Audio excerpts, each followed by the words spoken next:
The Final Fantasy series has seen its share of spin-offs, for better or worse. Not everyone enjoyed the journey Mystic Quest took you on, whereas Tactics has become a hit with fans clamoring for more. Final Fantasy Crystal Chronicles went to a vastly different place, bringing in a clunky multiplayer element that allowed players to explore its strange, wonderful world together. 17 years later, Square Enix has remastered this GameCube classic for modern consoles, but this polished port may not be for everyone. Little has changed in terms of how the experience handles, yet there are still a few new draws in this remaster.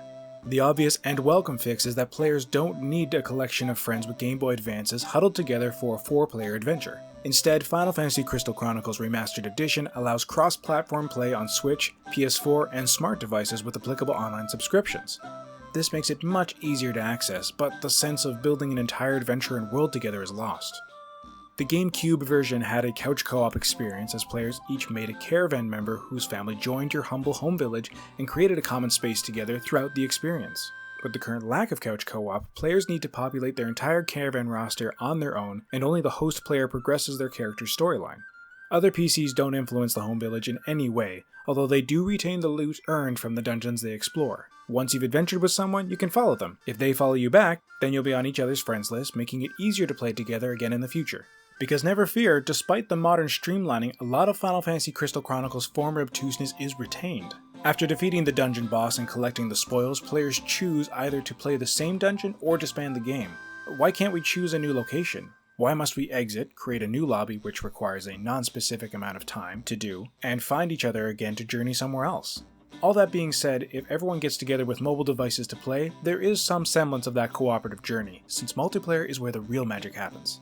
I've watched my daughter of 10 dive in with a friend and navigate through joining a game without my help and overcome the Riverbell path with minimal hiccups. Since then, I've started a new caravan experience with my daughter, and honestly, the game flows that much better when you bring a friend along. While on your journey, players may spy the various Moogle houses dotting the lands. Within, our fluffy pom-pom-headed friends give us stamp cards and stamps. Collecting sets of these stamps or purchasing the necessary DLC unlocks the new Mimic system, allowing players to transform their character into named NPCs or heroes from Crystal Chronicles and its spin-offs. In addition to the new base skins for every tribe, these fancy Mimic skins offer a new way to customize your character, giving a new look and voice as well. This is a purely cosmetic addition though, adding nothing mechanically. The last major gameplay additions are the post-game dungeons, unlocked after completing the main story. You can adventure around to the prior locations and see a change of scenery and bestiary. These dungeons essentially offer players a whole new playthrough with a greater challenge that isn't to be taken lightly, and improved loot added to the remaster. It's quite refreshing to see a new take on these settings, but they add little but padding, exceedingly difficult padding. Only the most dedicated completionist need apply as you grind your way through palette swap foe after palette swapped foe. For better or worse, the core mechanics, dungeon crawl to collect loot and myrrh, are all the same. Square Enix missed an opportunity to streamline the battle mechanics, instead sticking to the clunky rotating action menu and single button mash of yore. They could have assigned actions to the many buttons current controllers have, which the GBA lacked, and made the whole affair that much more engaging. It's unfortunate since you spend most of your time gallivanting about the many dungeons with either your intrepid Moogle companion Mog or friends in multiplayer. At least the simplicity of the system ensures that players of all ages can get the most from the experience. The learning curve is minimal, as evidenced by my daughter's ease with the game. And while she's a bit more of a veteran, her friend I mentioned is not, and they seem to pick it up well enough. Before too long, they were applying effective teamwork alongside plenty of goofing around in their adventure together. As before, you get thrown right into the game with very little direction. The introductory tutorials lead you through character creation and setting out on your adventure, but the storytelling is sparse and offers little motivation aside from, well, you bought this game, right? So play it. Okay, sure, that's reductive, but Final Fantasy Crystal Chronicles originally had a unique method of conveying its tale through journal entries, dubbed the Crystal Chronicle, that gave embellishment to the random story encounters and dungeon runs. Reading them is entirely optional, so players could be left in the dark early on, wondering what the purpose of this whole adventure is. What is myrrh? Why am I carrying a chalice? What's this boundary I need to stay in? The game has such a wonderfully rich and unique setting, but conveys many of its concepts poorly, largely due to the heavy focus on the dungeon crawling experience. In the remastered version, little has been done to fix this, and the longer load times can add up and hurt the pacing when you're forced into some short scene that offers little in terms of development. Overall, the game's pacing was kind of a mess and remains that way 17 years later. For all its snappy if monotonous combat and wondrous world building, the game is bogged down by cumbersome inconveniences, barriers, scene work, and boss battles that just waste your time the further you adventure in. The truly dedicated will see their way to the end and be rewarded with an onslaught of confused storytelling and world concepts that rival Kingdom Hearts errata crammed into the game's final hours.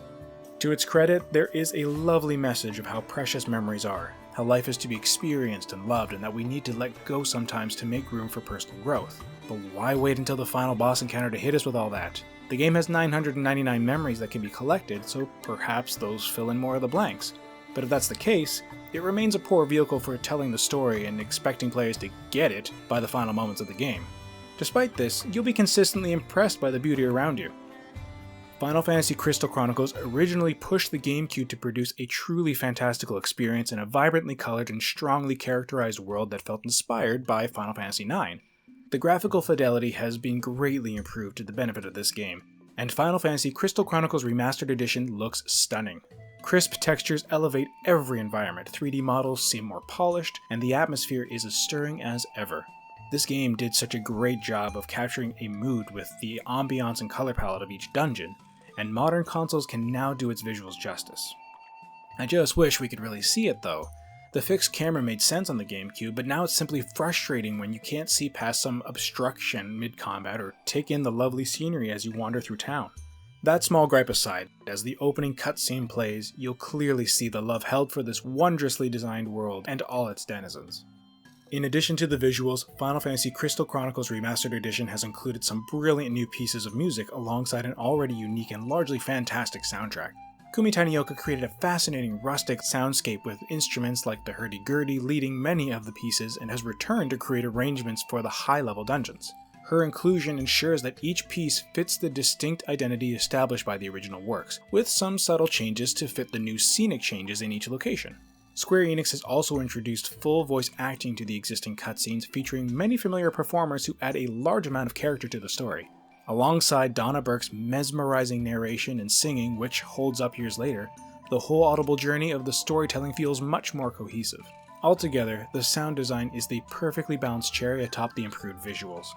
For myself, Final Fantasy Crystal Chronicles Remastered Edition was one of those experiences I couldn't wait to jump into.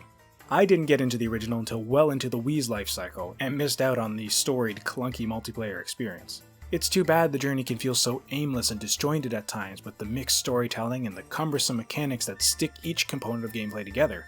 It can be occasionally exhausting to navigate through the menus, swapping in different spells and items constantly as you beat on your foe for a good 30 minutes.